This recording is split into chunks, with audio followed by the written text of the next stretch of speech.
நம்முடைய கண் முன்னால் நாம வாழக்கூடிய சம காலகட்டத்தில் நாமும் எழுந்து நிற்கின்றோம். என்னுடைய வாழ்வியல் முறைக்கு பிரச்சனை வந்தால் எழுந்து நிற்பேன், திருப்பி அடிப்பேன். அன்பு சொந்தங்களே, அதற்காகத்தான் இந்த மதுரையில முருகபெருமானுடைய மாநாடு நடந்து கொண்டிருக்கிறது. காரணம், இந்துக்களை பொறுத்தவரை சின்னதாக யாராவது தொந்தரவு பண்ணா நம்ம பெருசா கண்டுக்க மாட்டோம், பரவாயில்ல மன்னிச்சு போயிடும்.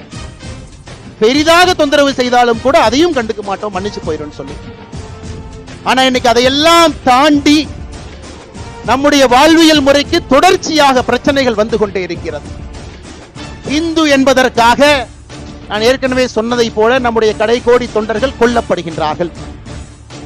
இந்த மதத்தை பின்பற்றினா மட்டும் நம்முடைய வாக்கை பெற்று அரசியல்வாதிகளாக அதிகாரத்தில் இருக்கக்கூடியவங்க கோவில் இப்படி இருக்கும், கூம்பு மாதிரி இருக்கும் அசிங்கப்படுத்துறாங்க. இந்து மக்கள்கிட்ட ஒற்றுமை எப்பொழுதும் வராது என்கின்ற தைரியத்துல அரசியல்வாதிகள் இன்னும் பழைய அரசியலை செய்து கொண்டிருக்கின்றார்கள். அதையெல்லாம் உடைத்து காட்ட வேண்டும். என்னுடைய கோவில்கள் பாதுகாக்கப்பட வேண்டும். எங்களுடைய வாழ்வியல் முறையில் எந்த பிரச்சனையும் வரக்கூடாது. எங்களுடைய குழந்தைகள் தைரியமா ஒரு ஸ்கூலுக்கு போனா கூட திருநூறு வச்சுட்டு போகணும். எங்களுடைய குழந்தைகள் இன்னைக்கு வட தமிழ்நாட்டில் ஒரு ஸ்கூலுக்கு போனா கூட ருத்ராட்சி கொட்டையை வெளியே அணிந்து கொண்டு செல்ல வேண்டும். இதெல்லாம் இன்னைக்கு மக்களுக்கு ஏற்படக்கூடிய பிரச்சனையாக இருக்கிறது. அன்பு சொந்தங்கள், அதற்கெல்லாம் இந்த முருகர் மாநாடு தேவைப்படுகிறது.